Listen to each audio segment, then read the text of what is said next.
Live in the DR Sports, well, not live, we're not live, we're in the DR Sports studio though, and Arsenal have beaten Fulham 2-1.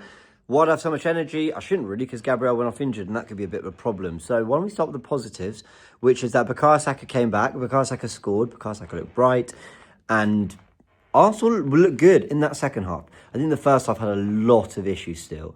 I was disappointed with we might as well get into the match report now, because I mean, we're going to work our way through the 90 as we normally do. There's a football here, so I might kick it a bit. Let me show you. There we go. Boom, see? And I just picked that up because I can play football. So, I felt that the 11 was a touch disappointing because I wanted to at least trial Trossard in the false 9. Merino did really well from the moment of scoring his goal. I was actually on the watch along saying, yeah, what's he done? And then he scored like a minute later, which is so typical.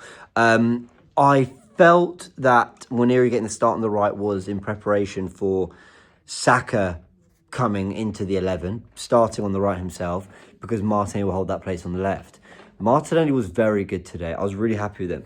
I mean, when you take on your fullback, it's very difficult because you're taking on another athlete who's also very quick, because their job is to also be quick going the other way. And then you're also doing it where there's kind of less room on the pitch because you're out on that touchline.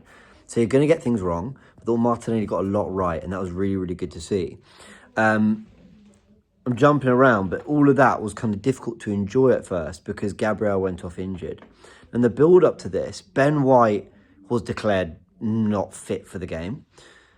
Calafiori, we already know, is out for a few weeks. Gabriel goes off after 10-15 minutes, and then I think I said we were going to do the negatives after, but you know what, we're in it now. And then Timber comes off too. That was a big blow, because we keep thinking about Real Madrid, right? Gabriel comes off, Kivior comes on. Louis did okay, though. Some poor marking on Muniz, who should have scored, ended up scoring with a deflected effort off Saliba. But otherwise, he did okay. But, he also got bullied by Traore, I thought, at one point. He's better on the ball than he is off the ball. He got bullied by, was it Traore, I think? For one moment in the second half. But again, we kind of saw those moments and we thought, we really need to hope this is precautionary for Gabriel, but at the time of recording, we don't know that. So, fast forward through the game, but back to the point I was making. Martin was doing some lively things, but it was kind of difficult to enjoy that because we kind of had this Gabriel thing in the back of our mind. I thought Partey I thought he looked very good, actually, on the ball. Rice was buzzy. Ødegaard, really poor first half, really bad. Really kind of poor touches, really poor passes. Weight of pass was shocking. A real lack of creativity, a real lack of sort of impact in the final third. But it's actually the players that showed drive that kind of were involved in the goals today. And I mean, Partey, Timber, Waneri, Martinelli, those players, Merino too at some point. At some point, they showed bursts and drives and an urgency to get goals. And they were kind of rewarded for it. I mean, Saka obviously too with the second goal. But let's talk about that first one. Thomas Partey does really well to just hold on to the ball enough to wait for that kind of Timber run. Because Timber doesn't pull wide waiting for the ball where there's more space. He drives into where there's maybe a little bit less space. But if the pass is, when I say space, I mean the gap for Partey to thread that ball through. But if he gets it right, Timber's then right turn and running at their back four. Or back five, actually, because they went with a 5-4-1 or 3-4-3, if you want to call it, in possession. Anyway, Timber does get that ball. He's driving forward, and he then, very quickly releases Waneri in behind. Again, it could have gone to Waneri's feet. It could have looked for a 1-2, but he actually decided to play it in behind Waneri. I actually don't know if Waneri was quite expecting it. I actually think Timber made the decision for him. He said, I'm playing it there, and Waneri very quickly reacted to get in behind. Good burst of pace, because Anthony Robinson is a good defender. And he's got good pace about him too. When he gets behind, doesn't just thrash it across goal, cuts it back to Merino, does really well to take a touch, set it onto his right. And then, the right-footed effort takes a deflection. But he took that well, and I've got to give him credit. I felt the overall play from him in terms of combining and, winning his duels and being a target man and all that. I thought he was struggling with that, actually, in the first 30 minutes.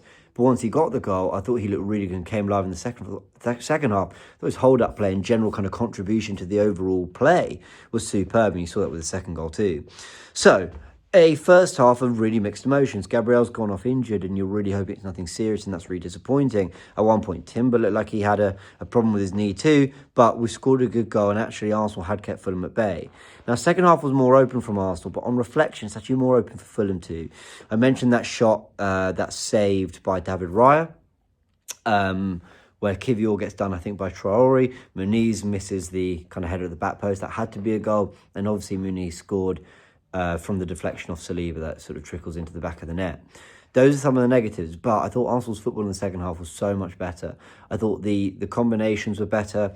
I thought we were finding, players in space more, but also when there was space to attack, Arsenal actually drove into it. And Martinelli, who was cooking his fullback, actually showed that he had a confidence not just to take on Castagna, but to carry more. And I really liked it, because what he does for that second goal is he's got the ball, and I think a player that doesn't have confidence, isn't backing himself, might just turn back because there's more options there. So you turn back, you play it safe.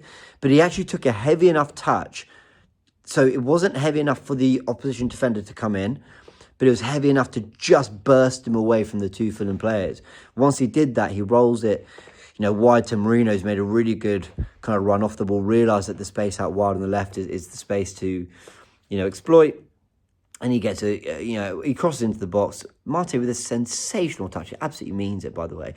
I don't know if he's necessarily meaning to touch it to Bukayo Saka. I don't know if he's looked and gone, oh, Saka's there, so I'm flicking on there. But I think he absolutely meant to hit an area, and the technique is absolutely superb. I thought he showed some brilliant skill today, actually. People kind of go, oh, he's even Brazilian. I mean, I thought he showed some sublime skill, cooking Castagna once or twice, and then obviously that lovely flick for Saka too. But yeah, and then it's 2-0 and you're looking at Saka, who came on to wonderful reception, and it was great to see him on the pitch, and you're going, wow, I mean, what a great story, right? We needed Saka come Real Madrid. We've needed him up till now, but immediately comes back. He nearly got an assist with a lovely cross to the back post, which I think Martinelli got his head on, but then he does get his head on himself, a flick on from Martinelli to put Arsenal 2-0 up.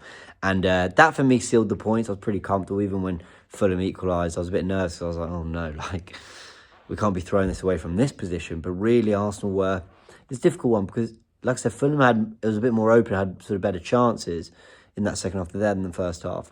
But I thought Arsenal were creating at a rate that I thought, yeah, it's kind of like they have one, but then we have kind of 3-4 moments. And it just was a better second half overall for me. I mean, there were moments from set pieces, there were headers, there was just shots from Merino blocked, there was, Timber was put through, the lovely one too. And he could easily have scored, probably should have scored. He kind of just drilled it right at Burn Leno. So there was kind of some good stuff from Arsenal that in the end I just went, yeah, that was a well-deserved win in the end. And a 2-1 win. Probably a bit more comfortable performance than a 2-1 would suggest. But that first half still lacked something for me in terms of ideas, in terms of, it's a 0-0. Can we do something? The one time we did, we scored. So it's actually, maybe I need to shut up. Maybe those moments are really difficult to conjure against these teams. So even conjuring one that gives the opportunity to go 1-0 up in the first half, maybe that's kind of good enough. So I don't know. I still think there's levels to go up against Real Madrid. I still have my questions about Merino, but today he went a long way towards answering that, because his hold-up play was better.